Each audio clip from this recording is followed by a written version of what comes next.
Elektron ticarət həm cibə qənaət, həm də mövcud şəraitə uyğunluq baxımından sərfəli hesab olunur.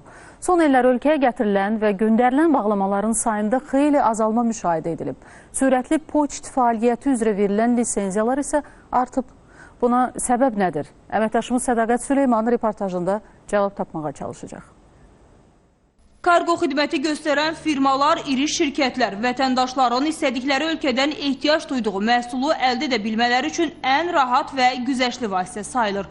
Təhlillər göstərir ki, pandemiya səbəbindən yaşanan iqtisadi durğunluq elektron ticarətə də təsirsiz ötüşməyib. Belə ki, 2018-ci ildə ölkəyə 1 milyon 266 mindən çox, 2019-cu ildə isə 1 milyon 610 mindən çox, çəkisi 2 kiloqrama dək olan paket daxil olmuşdursa, 2020-ci ildə bu rəqəm 640 minə yaxın, 2021-ci ildə isə 650 minə qədər azalmışdır. Rəqəmlər 10 deməyə əsas verir ki, ölkəyə gələn bağlamaların sayında xeyli azalma var. Buna səbəb kimi pandemiyanın ilk dövründə ölkələrin ciddi karantin rejimi tətbiq etməsi göstərilir. Lakin buna baxmayaraq pandemiya ünvana çatdırılma ənənəsinə müsbət təsir göstərib. Pandemiyadan əvvəl müəyyən faiz, tutaq ki, sifarişlərin 30% çatdırılma ilə, ünvana çatdırılma ilə olurdusa, pandemiya dövründə bu hardasa 70% oldu.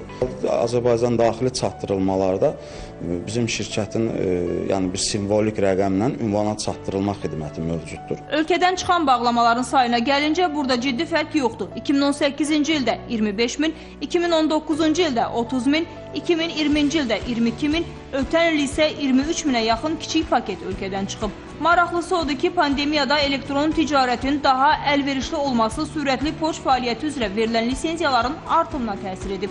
2020-21-ci illərdə 94 sahibkara sürətli poçt fəaliyyəti üzrə lisenziya verilib. Elektron ticarət həm cibə qənaət, həm də mövcud şəraitə uyğunluq baxımından əlverişli hesab olunur. Eyni zamanda virusun mutasiyaya uğrayaraq daha yolxucu hal aldığı bu dönəmdə yenidən bir sual aktuallaşır. Xaricdən gələn bağlamalar bizi virusa yoluxdura bilərmi?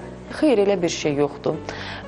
Bir respirator virusdan söhbət gedir və artıq hamıya məlumdur ki, bu virus tənəffüs yolları ilə bir şəxsdən digərinə yoluxan bir xəstəlikdir.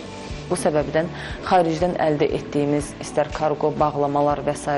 əşyalar vasitəsilə yoluxmur. Lakin buna baxmayaraq ehtiyat tədbirləri görülür. Bağlamalar yerli ambarda hər ehtimala qarşı dezinfeksiya olunur. Sədaqət Süleyman, Zaur Bayramov, AzTV xəbər.